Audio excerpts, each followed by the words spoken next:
Señor mío y Dios mío, creo firmemente que estás aquí, que me ves, que me oyes. Te adoro con profunda reverencia. Te pido perdón de mis pecados y gracia para hacer con fruto este rato de oración. Madre mía Inmaculada, San José mi Padre y Señor, Ángel de mi guarda, interceded por mí. Pues hoy vamos a hacer nuestra oración, como siempre, siguiendo el texto del Evangelio de la Misa, pidiéndole luces al Espíritu Santo para que nos ayude a comprender las enseñanzas de Jesús, para que nos ayude a sacar contenido, para que nos ayude a sacar brillo para nuestra vida. En aquel tiempo dijo Jesús a sus discípulos: cuidado con los falsos profetas, se acercan con piel de oveja, pero por dentro son lobos rapaces. ¿Cómo te preocupas de nosotros, Señor? ¿Cómo te preocupas, Jesús, de nosotros, tus discípulos? Precisamente porque sabes que van a venir falsos profetas. Al leer este texto me venía a la memoria la triste realidad de que a veces aparecen falsos sacerdotes que engañan a la gente para obtener algo de dinero, simulando realizar algunas de las funciones que hacemos los sacerdotes con tal de obtener beneficios económicos. Pero digamos que no son solo eso los falsos profetas. Me acordaba también de una historia narrada en el Antiguo Testamento, la historia de Jeremías, que Jeremías era el auténtico profeta de Dios, el verdadero profeta de Dios, el único profeta de Dios en su época.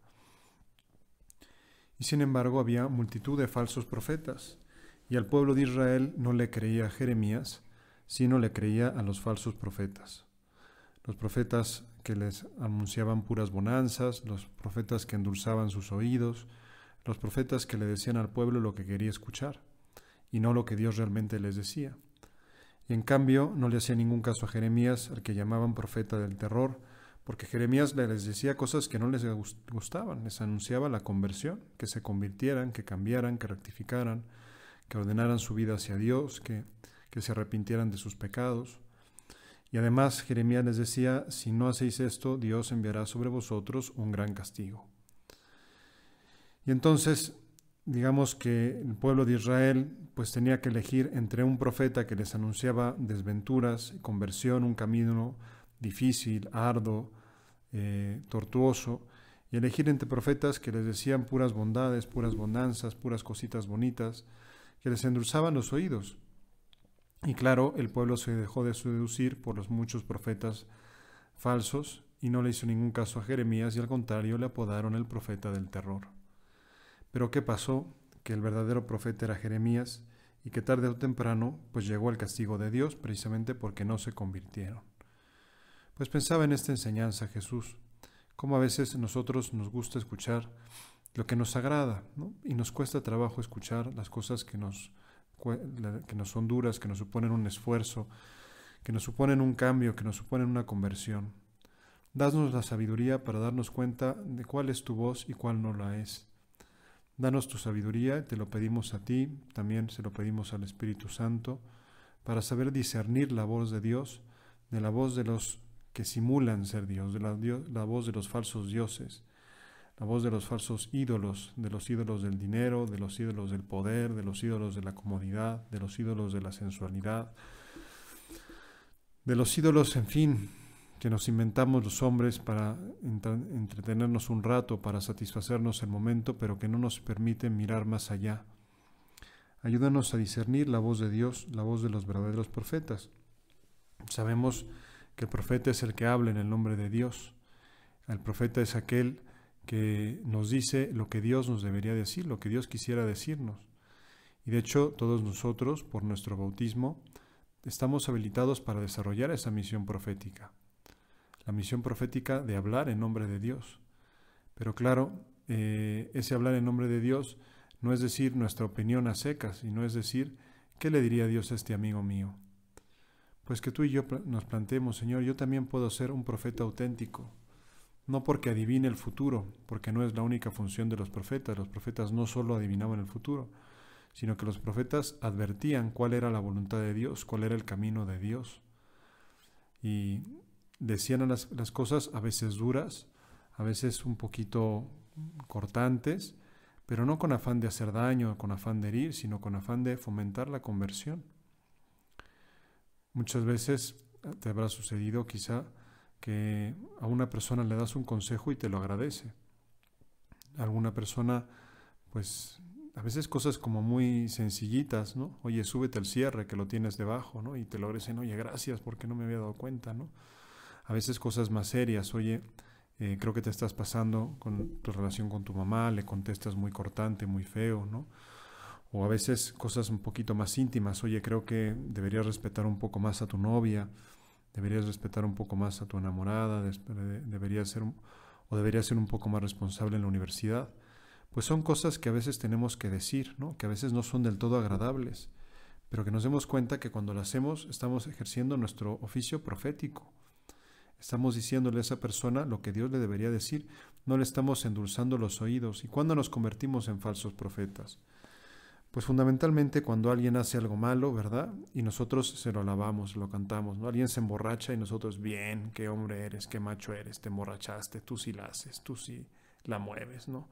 Cuando alguien se pasa con su novia y dice, oye, sí, no, qué macho eres, ¿no? Realmente, oye, ¿cómo le hiciste, no? O cuando alguien pues copia en un examen y lo felicitamos, oye, qué hábil eres para copiar, realmente te admiro, ¿no? O cuando alguien hace una tranza, ¿verdad? Una corrupción en su vida profesional y nosotros, pues en lugar de decir, oye, qué hábil eres, qué inteligente eres, ¿cómo te diste cuenta? Qué bien aprovechaste esa circunstancia, qué bien aprovechaste esta ocasión. Pues así nos convertimos nosotros en falsos profetas, en personas que endulzan los oídos de la gente, pero que no le dicen lo que Dios les debería decir. Y por eso te pedimos, Jesús, que nos ayudes a hablar siempre en tu nombre y a que nos planteemos a ver qué le diría Jesús a este amigo mío. ¿Qué le dirías tú, Jesús, a este amigo mío? A veces no le diría nada, otras veces le diría pues cosas para mejorar. No significa que tengamos que estar sermoneando a la gente continuamente, ¿no? Porque nos volveríamos odiosos. Pero de vez en cuando sí. Pero de vez en cuando sí advertirle a una persona, oye, por ese camino vas mal. Cuidado, estás abusando demasiado del alcohol. Cuidado, estás siendo demasiado irresponsable en tu trabajo. Cuidado, estás descuidando tu relación matrimonial, estás dejando que el cariño se enfríe. Cuidado, que estás consintiendo demasiado a tus hijos y los vas a maleducar. Pues son consejos de buen amigo que quizá no sean agradables en un primer momento, que quizá en un primer momento la gente los pueda recibir mal, pero luego en la soledad, en el silencio de su habitación, cuando lo consultan con la almohada, pues las personas dicen, oye, pues sí es cierto, pues sí me estoy equivocando, pues sí las cosas no van por ahí, ¿no? Por eso desarrolla nuestro Señor la idea de los frutos, ¿no? Por sus frutos los conoceréis, ¿no? O sea, un buen profeta da frutos buenos, un mal profeta da frutos malos. Un mal profeta no habla en nombre de Dios, sino habla en nombre propio. Un mal profeta no representa a Dios, sino que representa a sí mismo y a sus intereses. Y a veces puede ser un mal profeta un adulador, una persona que me diga lo que yo quiero oír para obtener de mí algo que a él le interesa. Por eso, que seamos, Señor, muy atentos, que tengamos ese discernimiento de espíritus, que sepamos decir a la gente lo que la gente necesita, que no nos quedemos callados, porque tenemos ese don maravilloso, el don de profecía. Y entonces daremos frutos. Así lo explica el Señor. ¿Acaso se cosechan uvas de zarzas o higos de los cardos? Los árboles sanos dan frutos buenos, los árboles dañados dan frutos malos. Un árbol sano no puede dar frutos malos, ni un árbol dañado dar frutos buenos. El árbol que no da fruto bueno se tala y se echa al fuego, es decir, que por sus frutos los conoceréis. Pues Señor, que se nos conozca por nuestros frutos, que se nos conozca por decir la palabra acertada, que se nos conozca por decir la palabra amable, pero que se nos conozca también por decir la palabra exigente, por abrirles horizontes a nuestros amigos, por abrirles horizontes a las personas, por hacerles descubrir zonas de mejora, nuevos mediterráneos, nuevas perspectivas de su propia vida en las cuales puedan ser mejores hijos de Dios. De esta manera desarrollamos, repito, uno de los dones más valiosos que Dios nos ha dado, que es el carisma de la profecía, que es el carisma de poder hablar en nombre de Dios a los demás. Que no lo dejemos empolvado en el fondo de nuestra alma, que recordemos que por el bautismo todos estamos capacitados para ser profetas, es decir, para hablar en nombre de Dios, y para que nuestra vida dé frutos abundantes, aunque a veces las palabras sean difíciles, aunque a veces las palabras sean muy claras, aunque a veces la verdad pueda herir a alguna persona. Que digamos siempre, como explica San Pablo, que digamos siempre la verdad con caridad. Se lo pedimos a nuestra Madre Santa María, que nos ayude a ser buenos profetas en las manos de Dios y a discernir los verdaderos de los malos profetas. Te doy gracias, Dios mío, por los buenos propósitos, afectos e inspiraciones que me has comunicado en esta meditación. Te pido ayuda para ponerlos por obra. Madre mía Inmaculada, San José mi Padre y Señor, Ángel de mi guarda, interceded por mí.